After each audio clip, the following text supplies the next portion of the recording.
Hey hi, good morning, have a great day. இனிய காலை வணக்கம். ஸோ இன்னைக்கு வந்து டே 24.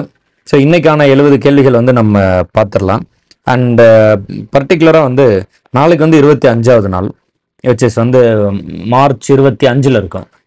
அதுக்கு அடுத்ததில் புதன்கிழமை மார்ச் 26ஆம் தேதி எப்பவும் போல் காலையில் வந்து 70 கேள்விகள் வந்து ரிலீஸ் ஆகிடும். நீங்கள் அதை வந்து பார்த்துடலாம். அது இல்லாமல் அந்த 25 நாள் ஒரு நாளும் 70 கேள்விகள் நம்ம பார்த்துருப்போம்ல. இந்த 25 நாள் 70 கேள்விகள்ல இருந்து ஒரு 100 கேள்வி மட்டும் டெஸ்ட் வந்து நம்ம வந்து புதன்கிழமை பார்க்கலாம். ஸோ அப்போது அதற்கு தகுந்த மாதிரி நீங்கள் வந்து ரெடி ஆகிக்கோங்க. அந்த டைமிங் மட்டும் நான் முன்னாடியே உங்களுக்கு என்னென்னு கம்யூனிகேட் பண்ணுறேன். என்னைக்கு வந்து அந்த இதுக்கான வாய்ப்பு இருக்குது, அதாவது என்ன டைமில். இப்போ எப்படி இருந்தாலும் புதன்கிழமை 26ஆம் தேதி இல்லை, 26ஆம் தேதி சாயந்தரம் வந்து நம்ம வந்து ஒரு 100 கேள்வி போல் டெஸ்ட் வந்து எழுத போகிறோம் தமிழில். இப்போ இது கடந்த 25 நாளில் என்னென்ன கேள்விகள்லாம் பார்த்தோமோ அதெல்லாம் புதன்கிழமை 26ஆம் தேதி சாயந்தரம் வந்து ஒரு டெஸ்ட் எழுதலாம். டைம் மட்டும் என்னங்கிறத நான் முன்னாடி உங்களுக்கு இன்ஃபார்ம் பண்ணுறேன்.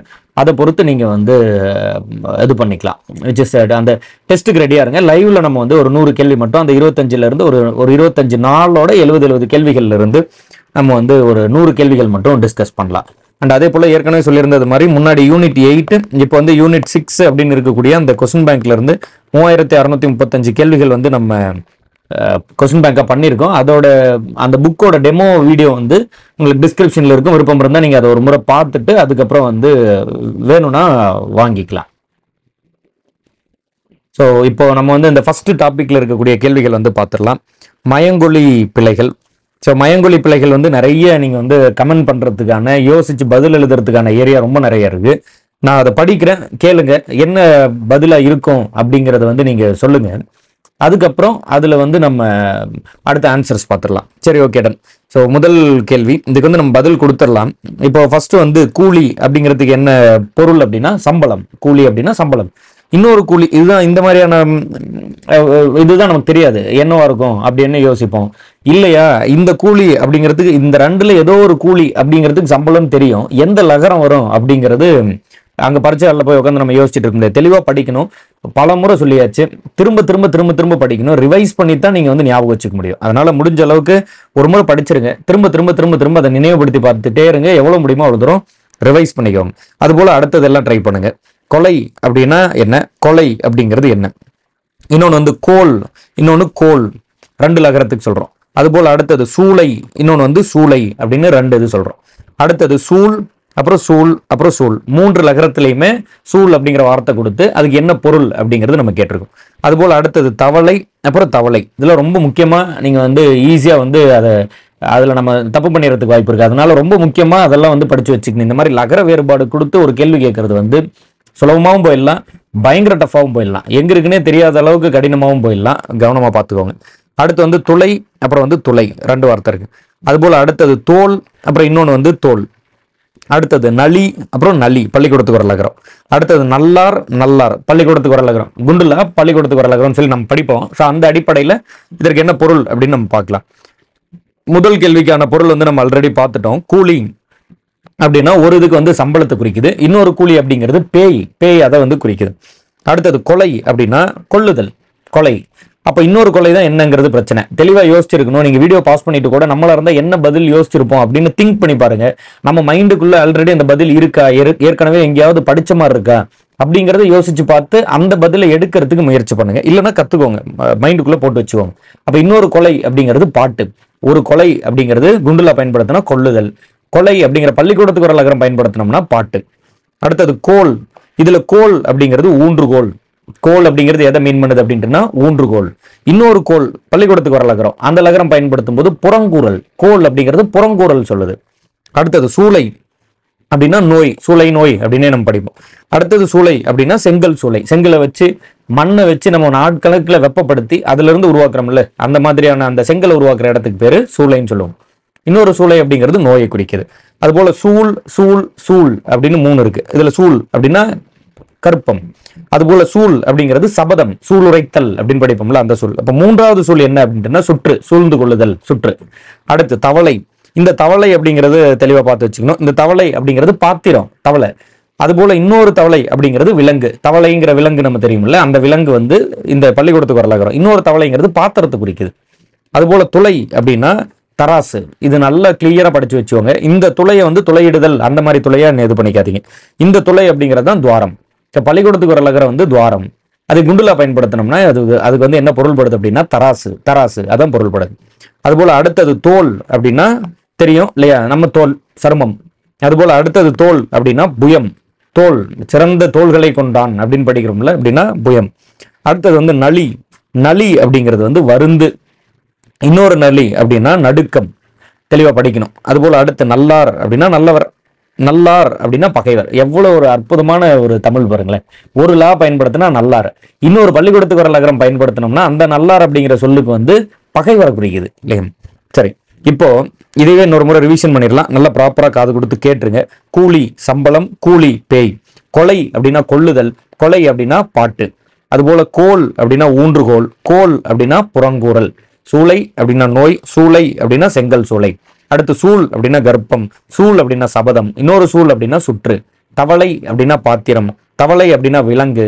அதுபோல துளை அப்படின்னா தராசு, துளை அப்படின்னா துவாரம். தெளிவா ஞாபகம் வச்சுக்கணும். தோல் அப்படின்னா சருமம், இன்னொரு தோல் அப்படிங்கிறது புயம். நளி அப்படின்னா வருந்து, இன்னொரு நளி அப்படிங்கிறது நடுக்கத்தை குறிக்குது. நல்லார் அப்படின்னா நல்லவர், இன்னொரு நல்லார் அப்படிங்கிறவர் பகைவரை குறிக்குது. அடுத்து இரண்டாவது பேச்சு வழக்கு பிழை திருத்தம். ஒரு எக்ஸாம்பிள் ஒன்று பார்த்துக்கலாம். அதாவது அலமேலு மங்கை அப்படின்னா அது அலமேலு மங்கை பேச்சு வழக்கு, இது சரியா தானே இருக்கு அப்படிங்கிற மாதிரி நம்ம நினைக்கலாம். அந்த அளவுக்கு இந்த வார்த்தை நமக்கு ரொம்ப பழக்கப்பட்ட ஒரு வார்த்தை. அலமேலு மங்கை அது வந்து பேச்சு வழக்குல இருக்கு. சரியா எப்படி எழுதுறோம்? அலர்மேல் மங்கை, இதுதான் சரியானது. ஸோ அது மாதிரி என்னென்னலாம் இருக்கு அடுத்தடுத்த வார்த்தையை கமெண்ட் பண்ணுங்க, ட்ரை பண்ணி பாருங்க, என்ன பதிலா இருக்குன்னு யோசிச்சு பாருங்க. அகண்ட அப்படிங்கிறதுக்கு என்னவா இருக்கும்? அடிச்சுட்ட அப்படின்னா என்ன? அத்தினி அப்படின்னா சரியானது என்ன? ஆத்துக்கு, இதெல்லாம் வந்து கண்டிப்பா யோசிச்சு பாருங்க. நம்ம ஒரு பதில் யோசிப்போம் இல்ல, ஆத்துக்கு அப்படிங்கிறதுக்கு இதுதான் வந்து சரியானதா இருக்கும் அப்படின்னு. அது என்னன்னு யோசிச்சு வச்சுக்கோங்க. பதில் பார்க்கும்போது மேபி அது ஐயோ அதுவா இல்லையா அப்படிங்கிறது வந்து உங்களுக்கு புரியலாம். அடுத்து அருவருப்பு, அது போல அங்கிட்டு, அதுக்கு அடுத்ததுல அவுந்து, அடுத்ததுல காக்கா, காக்கா, அடுத்து ஆச்சி, ஆச்சி. ஸோ இப்போ இதற்கான பதில் பார்க்கலாம். தெளிவாக வந்து கவனிச்சிருங்க. அலமேலு மங்கை அப்படின்னா நம்ம பதில் பார்த்தோம், அலர்மேல் மங்கை. அகண்ட அப்படின்னா அகன்ற, சுத்தமான எழுத்து வழக்குல அகன்ற. அடிச்சுட்ட அப்படின்னா அடித்து விட்டால் அப்படின்னு எழுதுறோம். அடுத்து அத்தினி அப்படின்னா அத்தனை, அத்தனை. ஆத்துக்கு அப்படின்னா அகத்துக்கு, ஆத்துக்கு அப்படின்னா அகத்துக்கு. அதுபோல அருவருப்பு அப்படிங்கிறது அருவருப்பு. ரூ பாருங்க பேச்சு வழக்குல இதுல அந்த சொல்ல தமிழ்ல உச்சரிக்கிற முறையில அந்த ரூ வந்து மாறுது. அதுபோல அங்கிட்டு அப்படின்னா அதுக்கு வந்து என்ன சொல்றோம்? அங்கு. அதுபோல அடுத்ததுல அவுந்து அப்படிங்கிறது அவிழ்ந்து, அவிழ்ந்து சிறப்புலகிறோம் இல்லையா. காக்கா அப்படிங்கிறது காக்கை, இதுதான் சரியானது இல்லையா. காக்கை அதுதான் நம்ம என்னவா மாத்திட்டோம்? காக்காவா மாத்திட்டோம் இல்லையா. ஆட்சி அப்படின்னா ஆட்சி, ஆட்சி, ஆட்சிங்கிறது ஆட்சி ஆயிடுச்சு. சரி, இன்னொரு முறை படிச்சிடலாம். ப்ராப்பரா வந்து கேட்டுருங்க. கொஞ்சம் வேகமா படிக்கிறதா இல்லாம இல்லை, ஆனாலும் ஒரு அதிகாலையில காலையில 6 மணிக்கு நீங்க வந்து தமிழ் படிக்கும் போது நல்ல ஒரு சுறுசுறுப்பா ப்ராப்பரா ஒரு எனர்ஜெட்டிக்கா வந்து படிச்சா கொஞ்சம் நல்லா இருக்கும்னு நினைக்கிறேன். அதனால வந்து கொஞ்சம் அந்த வேகத்தை கூட்டுறேன். அதனால முடிஞ்ச அளவுக்கு நல்ல ஒரு சுறுசுறுப்பா கவனிக்க பாருங்க. டக்கு டக்கு டக்கு டக்கு டக்குன்னு கத்துக்கோங்க. ஒரு சோம்பேறித்தனமோ அல்ல ஒரு சோம்பலோ இருந்தது அப்படின்ட்டுனா அதை வந்து தூக்கி போடுங்க, கசைக்கு தூக்கி தூரம் எரிஞ்சிட்டு ஒரு சுறுசுறுப்பை பிடிச்சுக்கோங்க. நல்ல ஞாபகம் வச்சுக்கோங்க. நம்ம எல்லா வீடியோலையும் கடந்த ஒரு 20-24 நாட்களாக சொல்லிக்கிட்டே இருக்கிற ஒரு விஷயம் என்னன்னா, இந்த நாள் காலையில ஆரம்பிக்கும் போதே நல்ல ஒரு 70 கேள்வியை படிச்சுட்டு இந்த நாள்ல எவ்வளவு மேக்சிமமா என்னால படிச்சுக்க முடியுமோ, இந்த நாள்ல எவ்வளவு அதிகமான உழைப்பு கொடுத்து எவ்வளவு நிறைய படிச்சு வச்சுக்க முடியுமோ அவ்வளவு தூரம் நான் படிச்சு வச்சுக்க போறேன். இன்னைக்கு நாள் முழுக்க எனக்கு ஒரே வேலை தான், பரீட்சையை நோக்கி நல்ல தெளிவா ப்ராப்பரா எவ்வளவு முடியுமோ அவ்வளவு தூரம் படிச்சு வச்சுக்க போறது அப்படின்னு ஒரு தீர்க்கமா முடிவு பண்ணி ஃபுல் டே வந்து இந்த முழு நாளை வந்து நல்லா வந்து நிறைய படிச்சு ஒரு மாதிரி எக்ஸாமுக்கு எவ்வளவு தேவையோ அந்த அளவுக்கு உழைப்பை கொட்டி சேர்த்து வச்சுக்கோங்க. நிறைய அறிவை சேர்த்துக்கோங்க. நிறைய டெஸ்ட் போட்டு பார்த்துருங்க. அதுக்கப்புறம் அது வந்து அது ரொம்ப சூப்பரா இருக்கும். அந்த சுறுசுறுப்பு, அந்த வேகமும், அந்த ஒரு ஒரு ஆர்வமும் எதிர்பார்க்கிறேன். அதனாலதான் அவ்வளவு ஒரு வேகத்தை கூட்ட வேண்டியதா இருக்கு. முயற்சி பண்ணி பாருங்க. சரி, ஓகே. அலமேலு மங்கை, அலர்மேல் மங்கை. அகண்ட அப்படின்னா அகன்ற. அடுத்து அடிச்சுட்ட அப்படின்னா அடித்து விட்டால். பெண்பால்ல எழுதியிருக்கோம், பட் எதுவாக கூட இருக்கலாம். அடுத்து அத்தினி அப்படின்னா அத்தனை. அடுத்து ஆத்துக்கு அப்படின்னா அகத்துக்கு. அடுத்தது அருவருப்பு அப்படின்னா அருவருப்பு. அடுத்து அங்கிட்டு அப்படிங்கிறதுக்கு பொருள் என்ன வரும்? அங்கு. அடுத்ததுல அவுந்து அப்படிங்கிறதுக்கான பொருள் என்ன வருது? அவிழ்ந்து. காக்கா அப்படின்னா காக்கை. ஆட்சி அப்படிங்கிறதுக்கான சரியானது என்ன வருது? ஆட்சி, ஆட்சி. அடுத்து மரபு சொற்கள். இந்த மரபு சொற்கள் வந்து அது ப்ராப்பரா வந்துட்டு அதுக்கு எது எது பொருந்தோ அப்படிங்கிற மாதிரி எடுத்துக்கிறதா. அப்பம் தின், அப்பம் தின். வெற்றிலை தின், வெற்றிலை தின். ஏர் அப்படின்னா உழுதல் இல்லையா, ஏர் உழு. அது கல் உடை, கல் உடை. அதுபோல காய்கறி அப்படின்னா அரி, காய்கறி அரி.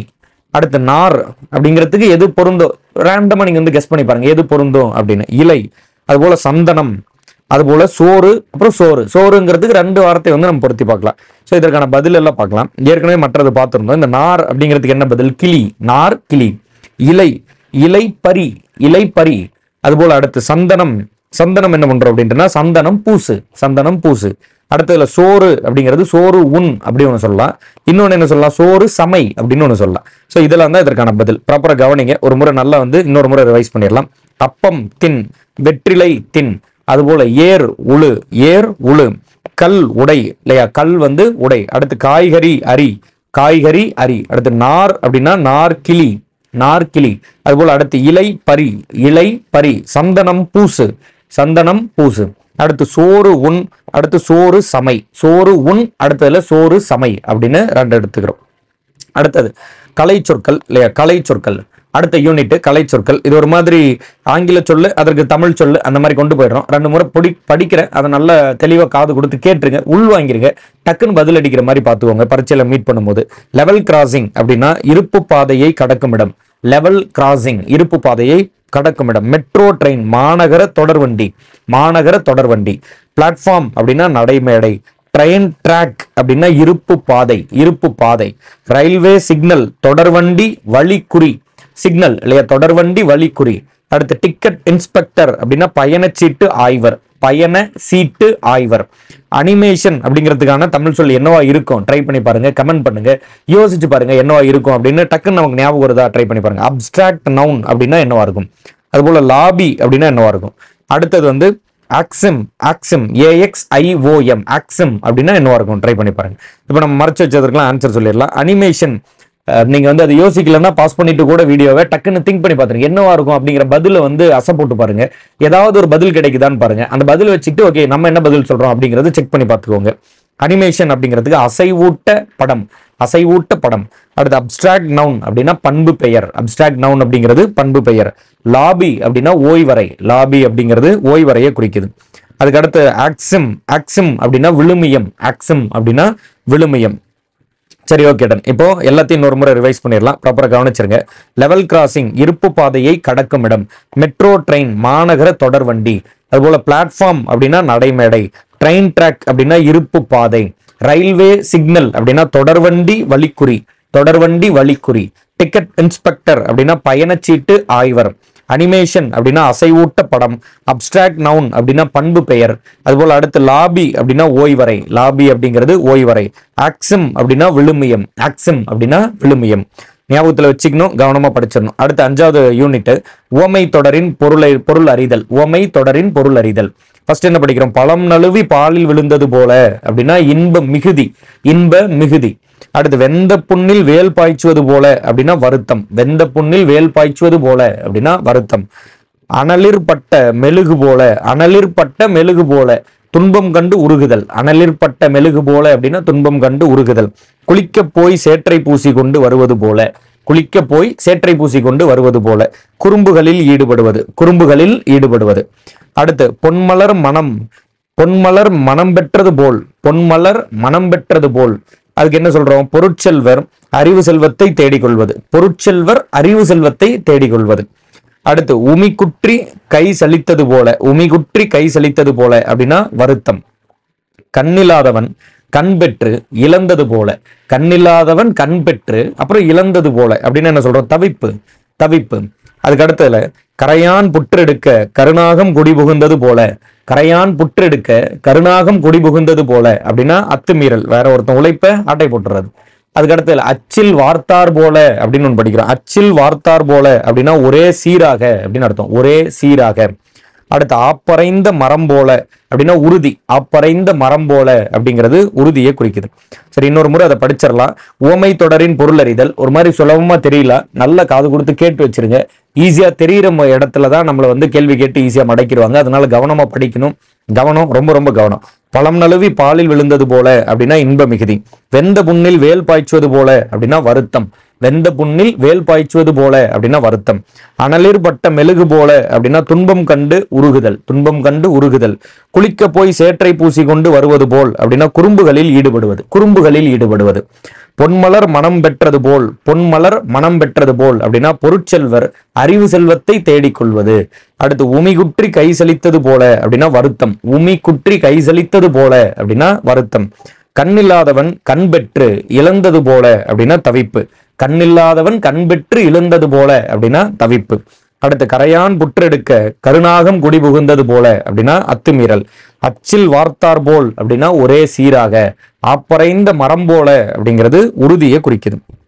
அடுத்தது போல பிறமொழி சொல்லுக்கு இணையான தமிழ் சொல். இது ஒரு மாதிரி சுலபமா தான் இருக்கும், டக்கு டக்குன்னு படிச்சுட்டு வந்துடலாம். ஃபர்ஸ்ட் பேச்சுலர் அப்படிங்கிற அந்த bachelor of arts, bachelor of science எல்லாத்துக்கும் சேர்த்து பேச்சுலர் அப்படின்னா பேச்சுலர் டிகிரி அப்படின்னா என்ன வார்த்தை குறிக்கிறோம், மாஸ்டர் டிகிரி அப்படின்னா என்ன வார்த்தை குறிக்கிறோம் அப்படிங்கறத ஃபர்ஸ்ட் வந்து நீங்க இந்த இடத்துல பாஸ் பண்ணிட்டு கூட அதை யோசிச்சு வச்சுக்கோங்க. அதுக்கப்புறம் மற்றதெல்லாம் அதை வச்சு சுலபமா அடிக்கிற மாதிரி தான் இருக்கும், எடுத்துடலாம். இங்க என்ன சொல்லியிருக்கோம், bachelor of arts, master of arts. அடுத்து bachelor of science, master of science. இங்கே பதில் வந்துருச்சு இளங்கலை முதுகலைன்னு சொல்லிட்டு. சரி, okay. Bachelor of commerce, master of commerce. அடுத்து bachelor of literature, bachelor of education. அடுத்ததுல master of education, doctor of philosophy. So இதுதான் நம்ம கொடுத்துருக்கிறது. அப்போ இதற்கெல்லாம் பதில் என்ன பார்த்துட்டு வந்துடலாம். ஃபர்ஸ்ட்ல இருந்தே பார்த்துடலாம், கொஞ்சம் ஈஸியாக தான் இருக்கும். பேச்சுலர் இளங்கலை, பேச்சுலர் ஆஃப் ஆர்ட்ஸ் போல மாஸ்டர் ஆஃப் ஆர்ட்ஸ் அப்படின்ட்டுனா முதுகலை. இந்த ரெண்டு வார்த்தை தான், இதை வச்சுட்டு அப்படியே நம்ம எடுத்துட்டு வரோம். இளங்கலை முதுகலை. பேச்சுலர் சயின்ஸா படிக்கும் போது, பேச்சுலர் ஆஃப் ஆர்ட்ஸா படிக்கும் போது அதை வந்து இளங்கலை படிக்கணும். மாஸ்டர் சயின்ஸா படிக்கும் போது அல்லது மாஸ்டர் ஆஃப் ஆர்ட்ஸா படிக்கும் போது அது வந்து முதுகலைன்னு சொல்றோம். ஸோ இப்போ பேச்சுலர் ஆஃப் சயின்ஸ் அப்படின்னா இளங்கலை அறிவியல், மாஸ்டர் ஆஃப் சயின்ஸ் அப்படின்னா முதுகலை அறிவியல், முதுகலை அறிவியல். பேச்சுலர் ஆஃப் காமர்ஸ் அப்படின்னா பேச்சுலர் அப்படிங்கும் போது இளங்கலை அப்படின்னு வந்துருது, காமர்ஸ் அப்படிங்கும் போது வணிகவியல். இப்போ என்ன பதில் வந்துருது, இளங்கலை வணிகவியல். மாஸ்டர் ஆஃப் காமர்ஸ் அப்படிங்கும் போது என்ன வந்துருது, முதுகலை வணிகவியல், முதுகலை வணிகவியல். அதுபோல பேச்சுலர் ஆஃப் லிட்ரேச்சர், பேச்சுலர் அப்படின்னு என்ன வந்துடும், இளங்கலை. லிட்ரேச்சர் அப்படிங்கிறதுனால இலக்கியம், அப்ப என்ன சொல்றோம், இளங்கலை இலக்கியம். அதுபோல அடுத்து பேச்சுலர் ஆஃப் எஜுகேஷன் அப்படின்னா இளங்கலை, அதாவது இளங்கலை கல்வியல், இளங்கலை கல்வியல். மாஸ்டர் ஆஃப் எஜுகேஷன் அப்படின்னா முதுகலை கல்வியல், முதுகலை கல்வியல். டாக்டர் ஆஃப் பிலாசபி அப்படின்னா முனைவர், பிஹெச்டி பண்ணியிருந்தா முனைவர். நம்ம வந்து ஆங்கிலத்தில் டாக்டரேட் அப்படின்னு சொல்லுவோம், டாக்டர் பட்டம் அந்த மாதிரி சொல்லுவோம். ஸோ அது போல இங்கே பிலாசபி பண்ணியிருந்தா, பிஹெச்டி பண்ணியிருந்தாங்க அப்படின்றத முனைவர் பட்டம் கொடுக்குறோம். அடுத்து 7வது யூனிட்ல ரொம்ப ரொம்ப அருமையான ஒரு காலத்தால் அழிக்க முடியாத ஒரு கவிஞரை பத்தி படிக்க போறோம், கண்ணதாசன். நீங்க கண்ணதாசன் அவர்கள், பட்டுக்கோட்டை கல்யாண சுந்தரனார் அவர்கள் படிக்கும் போது அப்படிதான் நம்ம வந்து ரொம்ப எக்ஸைட்டடா நிறைய பேசிக்கிட்டே இருந்தோம். அது மாதிரி கண்ணதாசன் அவர்கள் பத்தி பேசிக்கிட்டே இருக்கலாம், அவ்வளோ அருமையான பாடல் வரிகள். அது வந்து ஒரு குறுகிய நேரத்துல எழுதிடுவாராம். டக்குன்னு வந்து ஒரு இந்த மாதிரியான ஒரு காட்சி அமைப்பு அப்படின்னு சொல்லி இந்த இடத்துக்கு ஒரு பாடல் எழுதி கொடுங்க அப்படின்னு சொன்னா அப்படியே ஊற்று போல அப்படியே கிடுகிடுன்னு வந்துகிட்டே இருக்கும். அவரோட வேகத்துக்கு நம்ம வந்து ஈடு கொடுக்க முடியாது அப்படின்னு சுத்தி இருக்கவங்க எல்லாம் சொல்ற அளவுக்கு சும்மா சாதாரண ஒரு கொஞ்ச நேரத்துல நிறைய கருத்துக்களை, பாடல்களை கொடுத்துட்றாரு. அவர் சமூகம் சார்ந்து சோசியலா மனுஷனோட கஷ்டத்தை பத்தி பேசின விஷயமாகட்டும், கடவுளை பத்தி பேசுறது, காதலை பத்தி பேசுறது, எல்லா விதத்திலையும் அவர் கண்ணதாசன் அவர்கள் வந்து தூள் கிளப்பியிருப்பாரு. எத்தனை பேர் வந்து இப்போ நிறைய 2K கிட்ஸ் வந்து டிஎன்பிஎஸ்சி ஃபீல்டுக்குள்ள வந்துட்டாங்க. ஏன்னா 2025 ஆயிடுச்சு, 2000ல பிறந்திருந்தாலே 25 வயசு ஆயிருக்கும். அப்ராக்சிமேட்லி அட்லீஸ்ட் ஒரு 23-24 இருப்பீங்க. அப்போ வந்து எவ்வளவு பேருக்கு கண்ணதாசன் அவர்களை தெரியும்னு தெரியல. நிறைய பேர் வந்து நிகழ்காலத்துல இன்னைக்கு கவிதைகளும் பாடல் இலக்கியமும் நிறைய வித்தியாசமான பரிணாமத்தை நோக்கி போயிடுச்சு. அதுல ஒன்றும் தவறு இல்லை, அது அப்படிதான் இருக்கும். ஆனாலும் கண்ணதாசன் அவர்களோட பாடல்கள்லையும் பட்டுக்கோட்டை கல்யாண சுந்தரனார் பாடல்கள்லையும் ஒரு இனிமை இருக்கு. எப்போதும் நம்ம வந்து கிளாஸ் எடுக்கும் போது ஸ்டூடெண்ட்ஸ்ட சொல்றது உண்டு, வாழ்க்கை போட்டு அடி வெளுக்கும் போது டிஎன்பிஎஸ்சி எக்ஸாம் மேபி கண்டிப்பா முதல் முறையில பாஸ் ஆயிடுவீங்க. But if suppose 1 or 2 times ஏதாவது தோல்வி அடைஞ்சா அப்போ வந்து கண்ணதாசன் அவர்களும் பட்டுக்கோட்டை கல்யாண சுந்தரனாரும் திருவள்ளுவரும் வந்து உங்களை வந்து அப்படியே கை தாங்கி பிடிச்சுப்பாங்க, கட்டி அணைச்சு உங்களுக்கு ஆறுதல் சொல்லுவாங்க அப்படின்னு சும்மா ஒரு மோட்டிவேஷனா சொல்றது உண்டு. அது மாதிரி தோற்று போகும்போதெல்லாம், துவண்டு போகும்போதெல்லாம் ஒரு சின்ன வரி, ஒரு எழுத்து, ஒரு வார்த்தை, ஒரு சொல் வந்து நம்மளை மோட்டிவேட் பண்ணும் அப்படின்னா நம்ப முடியாத மாதிரி இருக்கும். நீங்க பாரதியார் பாட்டு பாடி விடுதலை போராட்டத்திற்காக பாடுபட்டார் அப்படின்னு சொல்லும் போது, பாட்டு பாடுனா எப்படி விடுதலை போராட்டத்திற்கு பாடுபட முடியும் அப்படின்னு யோசிக்கலாம். ஆனா ஒரு கூட்டமா ஒருத்த வந்து ஒரு ஆயுதம் ஏந்திய ஒரு எதிரியை எதிர்த்து போராடும் போது, நம்ம கையில ஆயுதம் இல்லாத போது, அவன் வந்து நம்மளை அடிக்க வரும்போது, அச்சமில்லை அச்சமில்லை அச்சம் என்பதில்லையே, உச்சி மீது வானிடிந்து வீழுகின்ற போதிலும், துச்சமாக எண்ணி நம்மை தூறு செய்த போதிலும் அப்படின்னு கோரஸா பாடும் போது எப்படிப்பட்ட ஒரு உணர்வு அது கொடுக்கும் யோசிச்சு பாருங்க. ஒரு மனுஷனுக்கு எவ்வளவு பெரிய கஷ்டம் வந்துடும். இச்சை கொண்ட பொருள் எல்லாம் இழந்து விட்ட போதிலும் அப்படின்னு பாடியிருப்பாரு இல்லையா. நஞ்சை உணர்ந்து நண்பர் ஊட்டும் போதிலும் அந்த பாடல் கொடுக்குற அந்த ஒரு எழுத்து, ஒரு வார்த்தைகள், அந்த கவிதை கொடுக்கக்கூடிய மோட்டிவேஷனுக்கு அளவே இருக்காது. உப்பு சத்தியாகிரகம் போகும்போது எல்லாரும் வாங்க போலாம் அப்படின்னு சொல்றதுக்கு பதிலா, கத்தியின்றி ரத்தமின்றி யுத்தம் ஒன்று வருகுது, சத்தியத்தின் நித்தியத்தை நம்பும் யாரும் சேர்வீர் அப்படிங்கும் போது எப்படிப்பட்ட ஒரு புரட்சிகரமான ஒரு ஒரு விஷயமா இருக்கும். அது மாதிரி தான் பாடல்களோட வரிகள் ஏற்படுத்தக்கூடிய தாக்கம். அது மாதிரி கண்ணதாசன் அவர்கள் வந்து தூள் கிளப்பியிருப்பாரு. இங்க கேள்விகளா ஒரு சில வரி இருக்கிறதுனால அதையெல்லாம் படிச்சு பாருங்க.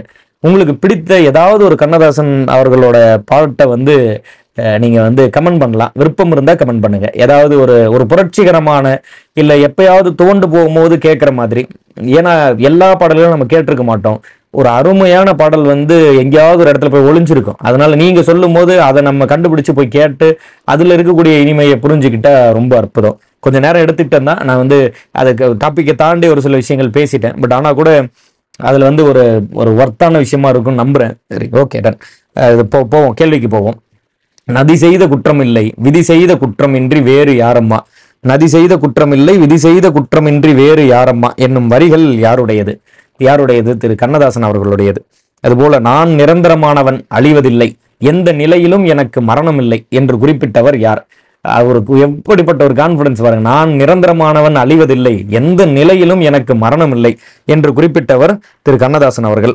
அதுபோல கண்ணதாசன் அவர்கள் எழுதிய இதழ்கள் யாவை? தென்றல், கண்ணதாசன், சண்டமாருதம், முல்லை, தமிழ் மலர், தென்றல், திரை கடிதம். சண்டமாருதம் ஒரு ப்ரீவியஸ் இயர் கொஸ்டின். ஸோ அப்போ என்னென்ன எழுதியிருக்காரு தெளிவா வந்து பார்த்துக்கணும். தென்றல், கண்ணதாசன், சண்டமாருதம், முல்லை, தமிழ் மலர், தென்றல், திரை கடிதம், இந்த மாதிரியான இதழ்கள்ல எழுதியிருக்காரு. அதுபோல அடுத்ததுல கண்ணதாசன் அவர்கள் எழுதிய முதல் திரைப்பட பாடல் எது? எல்லாத்துக்கும் எப்பேற்பட்ட ஒரு அறிஞனுக்கும் எப்பேற்பட்ட ஒரு கலைஞனுக்கும் ஆரம்ப புள்ளின்னு ஒண்ணு இருந்திருக்கும்ல. படம், பாட்டு, முதல் வரி, முதல்ல எழுதின ஒரு கவிதை என்னவா இருக்கும் அப்படிங்கிற ஒரு ஆரம்ப புள்ளி இருக்கும்ல. அது தெளிவா படிச்சு வைக்கணும். கண்ணதாசன் அவர்கள் எழுதிய முதல் திரைப்பட பாடல் வந்து கலங்காதிரு மனமே. எப்படி ஆரம்பிச்சிருக்காரு பாருங்க இல்லையா? கலங்காதிரு மனமே 1949. அதுக்கு அடுத்ததுல கவிஞன் யானோர் கால கணிதம், கருப்படு பொருளை உருப்பட வைப்பேன். கவிஞன் யானோர் கால கணிதம், கருப்படு பொருளை உருப்பட வைப்பேன் என்று பாடியவர் யார்? வேற யாரு? கண்ணதாசன் அவர்கள் தான். அதுபோல அடுத்து தன் திரைப்பட பாடல்கள் வழியாக எளிய முறையில் மெய்யியலை மக்களிடையே கொண்டு சேர்த்தவர் யார்? இதுல சிறந்த கருத்துக்கள் ஆல்ரெடி தமிழுக்குள்ள இருக்கு. தமிழ் வந்து கருத்துகளுக்கோ அறிவு சார்ந்த விஷயங்களுக்கோ பஞ்சம் இருக்கக்கூடிய ஒரு இலக்கியமோ மொழியோ கிடையாது. ஆல்ரெடி பல அருமையான கருத்துக்களை தூள் கிளப்பி வச்சிருக்கக்கூடியவர்கள் இருக்காங்க. ஆனா கூட தற்காலத்திற்கு ஏற்றது போல ஒரு எளிமையாக படிச்சிருந்தாலும் படிக்கலனாலும் பாமரனா இருந்தாலும் பெரிய மேதையா இருந்தாலும் பொருந்துற மாதிரி எல்லாருக்கும் பொருந்துற மாதிரி சொல்லக்கூடிய ஒரு விஷயம் இருக்குல்ல, அதுதான் அவரோட எழுத்துல ஒரு சாதனை நடை இல்லையா? அந்த இதை தான் நம்ம கேட்கிறோம். தன் திரைப்பட பாடல்கள் வழியாக எளிய முறையில் மெய்யியலை மக்களிடையே கொண்டு சேர்த்தவர் யார்? வேற யார்? கண்ணதாசன் அவர்கள் தான். அதுபோல இகழ்ந்தால் என் மனம் இறந்து விடாது, அப்படியே கொஞ்சம் கேப் விட்டு, நானே தொடக்கம் நானே முடிவு, நான் உரைப்பதுதான் நாட்டின் சட்டம் என்ற பாடல் வரிகள் யாருடையது? கண்ணதாசன் அவர்களுடையது. அதுபோல கண்ணதாசன் அவர்கள் எழுதிய நாவல்கள் யாவை? ரொம்ப ரொம்ப முக்கியம். அப்படியே மனப்பாடம் பண்ணி வச்சுக்கோங்க. இந்த செட் அப்படியே ரொம்ப ரொம்ப இம்பார்ட்டண்டா.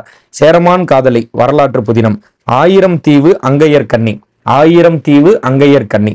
அதுபோல அடுத்து வேளாங்குடி திருவிழா, அர்த்தமுள்ள இந்து மதம், கட்டுரை தொடர். அதுபோல ராஜ தண்டனை, கம்பர் அம்பிகாபதி வரலாறு. சரி, ஓகே. அடுத்ததுல கண்ணதாசன் கடைசியாக எழுதிய பாடல் இது. பட்டுக்கோட்டை கல்யாண சுந்தரனார் அவர்கள் பத்தி பேசும்போது கமெண்ட் பண்ண சொல்லி கேட்டிருந்தேன். கடைசியா அவர் வந்து என்ன பாட்டு எழுதினாரு அப்படின்னு சொல்லிட்டு, கண்ணே கலைமானே பாடல், இயேசுதாஸ் அவர்களுடைய குரலில். அற்புதமான பாட்டு இல்லையா? நீங்க வந்து அது ஒரு தாலாட்டா பார்க்கலாம், வருந்தி போய் கிடக்கும் போது ஒரு ஊக்கமாக மோட்டிவேஷனா பார்க்கலாம், எல்லாமாவும் இருக்கும். அதுக்கு வந்து நம்ம வந்து வார்த்தைகளால் அதற்கு வந்து பாராட்டு அறிவிக்க முடியாத அளவுக்கு இருக்கும். கேட்டு பாருங்க, அவ்வளவுதான். இதுல வந்து நம்ம ஒரே ஒரு பாராட்டு தான் கொடுக்க முடியும். அது என்னன்னா, நிதானமா அமைதியா உட்காந்து ஒரு பொறுமையா அதுல உள்ள வரிகளை, இசைய, அதோட அந்த குரல் பதிவை எல்லாத்தையும் ரசிக்கலாம். அதை கேட்டு பாருங்க. அடுத்து கண்ணதாசனின் படைப்புகள் சிலவற்றை குறிப்பிடுக. படைப்புகள் சிலவற்றை குறிப்பிடுறோம், முழுமையானது இல்லையா? சிலவற்றை தான் குறிக்கிறோம். மாங்கனி, ஆட்டனத்தி ஆதிமந்தி, கள்ளக்குடி மகா காவியம், இயேசு காவியம், இறுதியாக எழுதிய காப்பியம், ஸ்ரீகிருஷ்ண கவசம், அர்த்தமுள்ள இந்து மதம், அனார்கலி, அப்புறம் அனார்கலி. ஸோ அப்போ கண்ணதாசனின் படைப்புகள் மாங்கனி, ஆட்டனத்தி ஆதிமந்தி, கள்ளக்குடி மகாகாவியம், இயேசு காவியம், ஸ்ரீகிருஷ்ண கவசம், அர்த்தமுள்ள இந்து மதம், அனார்கலி, இதெல்லாம் அவர் வந்து எழுதின பாடல்கள். இன்னொரு முறை ரிவிஷன் பண்ணிடலாம், டக்குன்னு படிச்சிடறேன், கவனிச்சிருங்க. ஸோ அப்போ திரு கண்ணதாசன் அவர்கள் பற்றி பார்க்குறோம். நதி செய்த குற்றம் இல்லை, விதி செய்த குற்றமின்றி வேறு யாரம்மா என்னும் வரிகள் யாருடையது? திரு கண்ணதாசன் அவர்களுடையது. நான் நிரந்தரமானவன், அழிவதில்லை, எந்த நிலையிலும் எனக்கு மரணமில்லை என்று குறிப்பிட்டவர் யார்? திரு கண்ணதாசன் அவர்கள். கண்ணதாசன் எழுதிய இதழ்கள் யாவை? தென்றல், கண்ணதாசன், சண்டமாரதம், முல்லை, தமிழ்மலர், தென்றல், திரைக்கடிதம், இதெல்லாம் அவர் எழுதிய இதழ்கள். அதுபோல அடுத்து கண்ணதாசன் அவர்கள் எழுதிய முதல் திரைப்பட பாடல் எது? கலங்காதிரு மனமே, 1949. அதுக்கடுத்ததுல கவிஞன் யானோர் கால கணிதம், கருபடு பொருளை உருபட வைப்பவன் என்று பாடியவர் யார்? திரு கண்ணதாசன் அவர்கள். தன் திரைப்பட பாடல்கள் வழியாக எளிய முறையில் மெய்யியலை மக்களிடையே கொண்டு சேர்த்தவர் யாருங்க? கண்ணதாசன் அவர்கள். இகழ்ந்தால் என் மனம் இறந்து விடாது, அதே போல நானே தொடக்கம் நானே முடிவு, நான் உரைப்பதுதான் நாட்டின் சட்டம் என்ற வரிகள் யாருடையது? திரு கண்ணதாசன் அவர்களுடையது. கண்ணதாசன் எழுதிய நாவல்கள் யாவை? சேரமான் காதலி, ஆயிரம் தீவு, அங்கையர் கன்னி, வேளாங்குடி திருவிழா, அர்த்தமுள்ள இந்து மதம், ராஜ தண்டனை. அப்போ சேரமான் காதலி வரலாற்று புதினம், ஆயிரம் தீவு, அங்கையர் கன்னி, வேளாங்குடி திருவிழா, அர்த்தமுள்ள இந்து மதம் கட்டுரை தொடர், ராஜ தண்டனை, கம்பர் அம்பிகாவதி வரலாறு. அதுபோல அடுத்தது கண்ணதாசன் கடைசியாக எழுதிய பாடல் கண்ணே கலைமானே பாடல். சரி, ஓகே டன். அவர் இயேசுதாஸ் அவர்களின் குரல்ல. கண்ணதாசனின் படைப்புகள் சிலவற்றை குறிப்பிடுக. மாங்கனி, ஆட்டனத்தி ஆதிமந்தி, கள்ளக்குடி மகாகாவியம், இயேசு காவியம், இறுதியாக எழுதிய காப்பியம், ஸ்ரீகிருஷ்ண கவசம், அர்த்தமுள்ள இந்து மதம், அனார்கலி. ஸ்ரீகிருஷ்ண கவசம், அர்த்தமுள்ள இந்து மதம், அனார்கலி, இதெல்லாம் குறிச்சிருக்கும். ஒரு சில பாடல்கள் அது எனக்கு ரொம்ப ரொம்ப ஃபேவரட். சும்மா ஒரு சஜஷனா சொல்லணும்னு நினைச்சேன். ஒரு முக்கியமான கேள்வி, அதுக்கு வந்து நீங்க கண்டிப்பா கமெண்ட் பண்ணுங்க. நிச்சயமா அதை தேடி தெரிஞ்சுக்கோங்க. வனவாசம் மனவாசம் அப்படின்னு சொல்லி 2 புத்தகம் அவர் வந்து எழுதியிருப்பாரு. அதாவது மகாத்மா காந்தி அவர்களுக்கு பிறகு ரொம்பவும் என்னோட வாழ்க்கையில் நடந்தது எதையுமே நான் வந்து மறைக்காம அப்படியே ஓப்பனா எழுதக்கூடிய ஒரு புத்தகமா வந்து அதாவது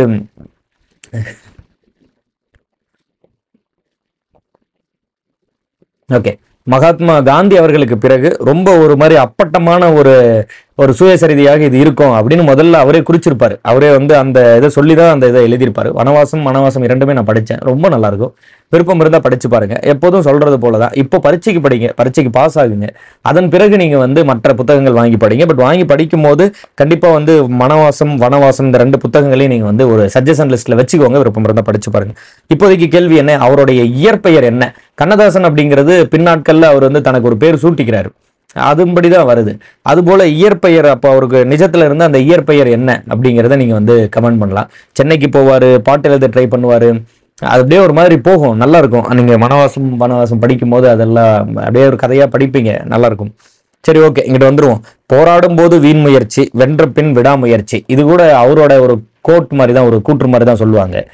போராடும் வென்று விடும் வரை அதாவது வீண் முயற்சி, வீணா முயற்சி பண்ணிட்டு இருக்கேன், இதெல்லாம் எதுக்காகும்? அவர் வென்று விட்ட பிறகு விடாமுயற்சியால் வென்று விட்டான் அப்படின்னு வந்து பாராட்டுவாங்க. அதை வந்து அவர் அது இது பண்ணியிருப்பாரு. அதுபோல ஒன்றே சொல்வார் ஒன்றே செய்வார், உள்ளத்தில் உள்ளது அமைதி அப்படின்னு ஒரு பாட்டு, விருப்பம் இருந்தால் கேட்டு பாருங்க. சும்மா ஃபேவரட் சாங் சஜஷன்ஸ், அவ்வளோதான். அதுபோல பரமசிவன் கழுத்திலிருந்து பாம்பு கேட்டது, இது கேட்காத ஆட்களே இருக்க மாட்டீங்க. அதில் அவரோட பிரசன்ஸே இருக்கும், கண்ணதாசன் அவர்களுடைய பிரசன்ஸே இருக்கும். அதுபோல உள்ளத்தில் நல்ல உள்ளம், கர்ணா இல்லையா, அந்த பாட்டு, உள்ளத்தில் நல்ல உள்ளம் உறங்காது என்பது அப்படின்னு ஒரு பாட்டு ஒன்று பாடியிருப்பாரு. ட்ரை பண்ணி பாருங்க, வரிகளா படிச்சு பாருங்க. அதுபோல கண்ணா கருமை நிற கண்ணா அப்படின்னு ஒரு பாட்டு வரியா எடுத்து படிச்சு பாருங்க, ட்ரை பண்ணி பாருங்க. இதெல்லாம் இருந்தா கூட ஆல் டைம் ஃபேவரட்டா எனக்கு வந்து புல்லாங்குழல் கொடுத்த மூங்கில்களே அப்படின்னு ஒரு பாட்டு இருக்கு இல்லையா, நல்லா இருக்கும், அற்புதமா இருக்கும். ட்ரை பண்ணி பாருங்க. பேசிக்கிட்டே போகலாம். நமக்கு கொஞ்சம் இந்த மாதிரி பாட்டு கவிஞர்கள் இதெல்லாம் கொஞ்சம் ஆர்வம், அதனால அது துரத்தி படிச்சு வச்சுக்கிறது. வாய்ப்பு கிடைக்கும் போதெல்லாம் யாருக்கையாவது சொல்லணும்னா சொல்லிக்கிட்டே இருக்கிறது, அது ஒரு மாதிரி. அதனால ஒரு சஜஷனா இதுல சும்மா சொன்னதுதான். ட்ரை பண்ணி பாருங்க, படிங்க, போதும். பரீட்சைக்கு தேவையான அளவு படிங்க, ஆர்வத்தை கட்டுப்படுத்தணும். அனாவசியமா வந்து நம்ம கேள்வி எங்க கேட்க மாட்டாங்களோ அங்க பிடிச்சி நம்ம வந்து எஃபோர்ட்ஸ் போட்டக்கூடாது. வேல்பாரி படிச்சா நல்லா இருக்குன்றதுக்காக நம்ம அதில் அதிக நேரத்தை போட்டு படிக்கிறதுனால பரீட்சைக்கு அதில் கேள்வி வரப்போகிறது இல்லை. அது நம்மளோட ஒரு படம் பார்த்தா ஒரு நல்ல ஒரு குட் ஃபீல் வருது அப்படிங்கிறதுக்காக நம்ம ஒரு படம் பார்க்குற மாதிரி அந்த நாவல்கள் வந்து எடுத்து படிக்கிறது தான். இப்போதைக்கு பரீட்சைக்கு என்ன தேவையோ அதில் அதிக கவனம் செலுத்துங்க, அது அதிகமாக ரிவைஸ் பண்ணிக்கோங்க, அதற்கு படிங்க. அப்புறம் பிறகு வந்து நம்ம பார்த்துப்போம். இன்னைக்கு கொஞ்சம் ஒரு மாதிரி நிறைய பேசிக்கிட்டே போனோம், நல்லா இருந்தது, ரொம்ப நல்லா இருந்தது. Good morning, have a great day. இனிய காலை வணக்கம். தொடர்ந்து வந்து பாருங்க. நீங்க வந்து ஒரு நாள் 2 நாள் வந்து வீடியோ பார்த்துட்டு அதுக்கப்புறம் 10 நாள் கேப் விட்டுட்டு அது வந்து ரொம்ப ஈஸி. தொடர்ச்சியாக தினம் தினம் காலையில வந்து அந்த 70 கேள்வியை முடிச்சுட்டு தான் அந்த நாள் ஆரம்பிக்கிறது அப்படிங்கிற ஒரு பழக்கத்தை கொண்டு வரது இருக்குல்ல, அது ரொம்ப ரொம்ப கஷ்டம். ஒரு ஹேபிட் வந்து உருவாகிறதுக்கு ஒரு 21 நாள் ஆகுதுன்னு சொல்றாங்க. இப்போ நீங்க இந்த 21 நாளா தொடர்ந்து இதை வந்து பார்த்து பழகிருந்தீங்க அப்படின்ட்டுனா ஒரு நல்ல ஒரு ஹேபிட் ஒன்று உருவாயிருக்கும். ஓகே, தினமும் கரெக்டாக நம்ம வந்து இந்த வேலையை நம்ம முடிச்சிடறோம் அப்படிங்கிற மாதிரியான ஒரு பழக்கம் ஒன்று உங்களுக்கு வந்து உருவாயிருக்கலாம். ஸோ அதை உருவாக்கியிருந்தீங்க ஆல்ரெடி வந்து இந்த 23 நாட்களாக நீங்கள் வந்து தொடர்ந்து பார்த்துக்கிட்டே இருக்கீங்க அப்படிங்கிறது ஒரு சிறந்த விஷயம். இல்லை குறுக்க கேப் விட்டுருந்தீங்கன்னா கூட மறுபடியும் அதை தொடர்ந்து பாருங்க. நாட்களை வீணடிக்காதீங்க. டக்குன்னு பரீட்சை வந்துடும். அப்புறம் வந்து நம்ம போய் அதை வந்து இது பண்ணிட்டு அப்போ வந்து தலையை விட்டுட்டு வாழை பிடிக்கிறதுன்னு சொல்லுவாங்க. அது போல வந்து கடைசி நேரத்தில் நான் எப்படியாவது படிக்கணும், பாஸ் பண்ணணும்னு சொல்லி அப்போ வந்து போராடி வருத்தப்படாதீங்க. இப்போவே நேரம் இருக்கும் போதே உழைச்சி வச்சுக்கோங்க. நேரம் இருக்கும் போதே நல்லபடியா நேரம் வந்து இருக்கும் போதே எவ்வளவு முடியுமோ அவ்வளவு தூரம் உழைப்பை கொடுத்து உழைப்பை இறுக்கி பிடிச்சுக்கோங்க. அது எப்படியாவது நம்மளை காப்பாத்திரும். சரி, ஓகே டன். இந்த நாளில் எவ்வளோ முடியுமோ அவ்வளோ தூரம் படிங்க. படிச்சுட்டு வீடியோவில் ஒரு கூகுள் ஃபார்ம் இருக்கும். என்ன படிச்சிங்களோ அதை வந்து பதிவு செஞ்சு வைங்க. கொஞ்ச நாள் கழிச்சு நம்ம திருப்பி பார்ப்போம் என்னென்ன படிச்சிருக்கோம்னு சொல்லி செக் பண்ணி பார்ப்போம். Good morning, have a great day. இந்த நாள் வந்து ஒரு ரொம்ப இனிய நாளாக வந்து அமையட்டும். Tata bye bye. Keep supporting us. Thank you. தடா.